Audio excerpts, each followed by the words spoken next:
Урок музыки – один из любимых предметов Софии Исмаиловой. В 56-ю школу она перешла в этом году. С одноклассниками девочка подружилась сразу же. Любознательная и целеустремленная, так отзывается о ней ее учительница. Девочку из Азербайджана в классе приняли как свою. Тут хорошо, вот в Астрахани, там могут обзываться, что в платке там или еще что-нибудь другое. Родители девочки решили переехать жить в Чеченскую республику. Для старшей сестры Софии Марьям, которая учится в 8 классе, адаптация в новом коллективе прошла тоже благополучно. Сначала никто даже не знал, что она не чеченка, но когда все узнали, все стали расспрашивать ее, как на ее языке будут какие-то слова. Марьям предпочитает больше естественной науки, старается всегда отвечать на уроках, отзывчивая и добрая. Благодаря этим качествам она быстро сумела завоевать уважение класса. То, что она не чеченка, не освобождает ее от изучения национального языка, считает Марьям.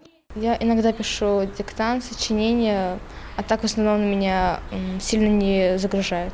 Марьям и София после занятий спешат домой. Их с нетерпением ждут остальные домочадцы. Особенно приходу старших сестер радуется маленький Мухаммад, которому всего 4 месяца. Семья Исмаиловых большая, но дружная. Глава семейства Абубакар Исмаилов в семье редкий гость. Из-за работы в другом регионе мужчине не удается бывать с домочадцами так часто, как хотелось бы. И жена по традиции встречает мужа праздничным столом. На этот раз к его приезду Румия приготовила азербайджанский пирог с яблоками. За столом дети делятся своими успехами в школе.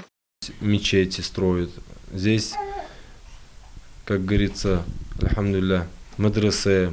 Здесь исламский институт, университет. Для детей, девочек в хиджабе можно в школу ходить.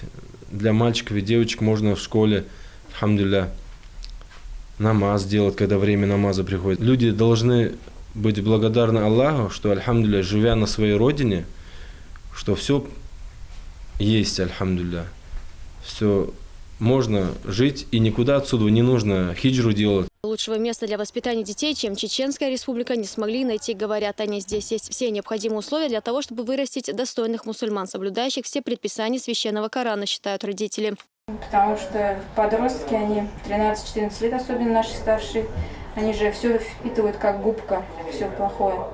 Поэтому мы переехали сюда, чтобы у них хорошие качества человеческие у них развивались, уважение к старшим, вот. Стремление к учебе, соблюдение ислама.